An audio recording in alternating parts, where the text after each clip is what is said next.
Hello, everyone. It's your girl, Danielle Spencer. This will be a short video this week. I wanted to expound a little bit more on um, what I wrote before about the chronic fatigue that I had been experiencing and still am experiencing now, to define it a little bit more so that people understand what I'm talking about. When I talk about chronic fatigue, extreme exhaustion, it goes beyond, let's say, like you're tired. If you didn't go to sleep well one night, it goes way beyond that. When I talk about, what I have been experiencing for at least the last 3 years, it's where you'll go to sleep and you wake up and you're still tired. Um, After being up for or awake for a couple of hours, you're so tired that almost like you're falling asleep with your eyes open, um, an inability to really focus and process. So, what I would find I was doing, I would read something and I had to completely reread it more than, like 3 or 4 times to understand exactly what I had read. Um, when I talk about my body craving carbohydrates and sugar, it was like because I had to work, I had to have energy to be able to stay awake so that I could work, um, not being able to do anything else. So it was like it took all of my energy just to be seated, because I tell at work, just to be seated trying to answer email.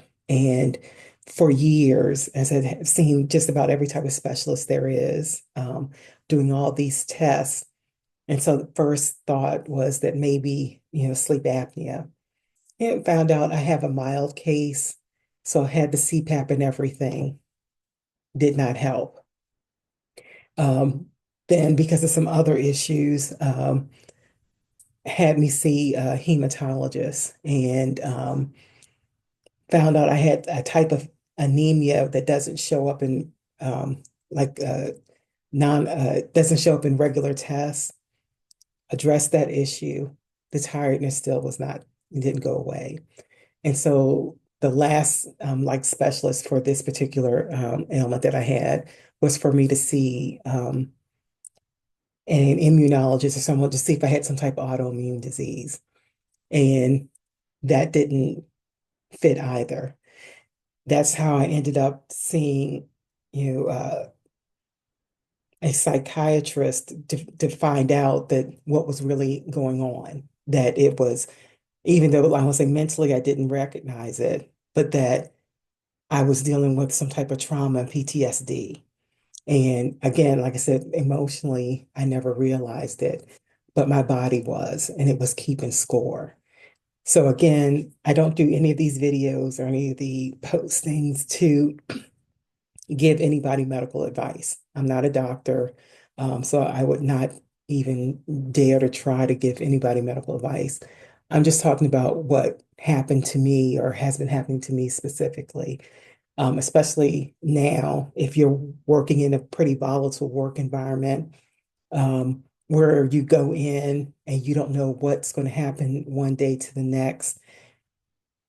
Even if you mentally are not feeling it, your body can absorb that stress and it can manifest itself in a lot of ways. So if that is happening to you, where you're noticing, let's say, things like your blood sugar is changing, your blood pressure is not stable like it used to be, you're having heart palpitations, your sleep is disrupted, or you're having digestive issues, or you're starting to feel like you're tired all the time, even though you've gotten a full night's rest. And this is something you've never happened before. These are type of symptoms that you probably want to pay attention to and speak to your primary care about. I'd also recommend getting a book or a notebook and journaling.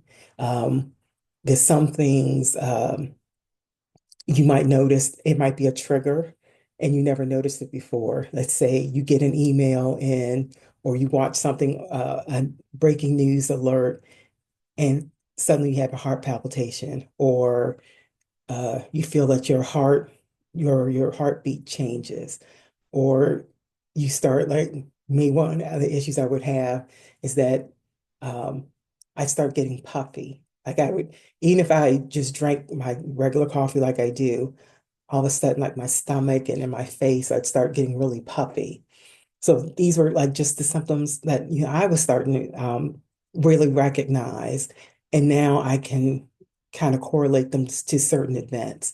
And so again, this is just my medical journey, what has happened to me, but I'm hoping to bring up education and awareness to others that if you're undergoing these type of having these type of changes in your body, check it out.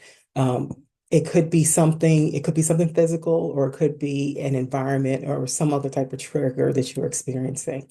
And again, like I said, after, well over 3 years and thousands of dollars later, and I don't mean like two or $3,000.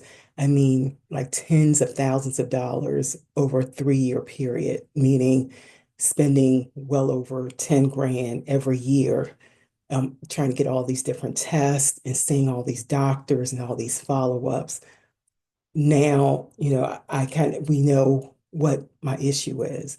And if I could help somebody to, make their journey a little bit less expensive or less time, time consuming, I would feel like I've done some service to someone.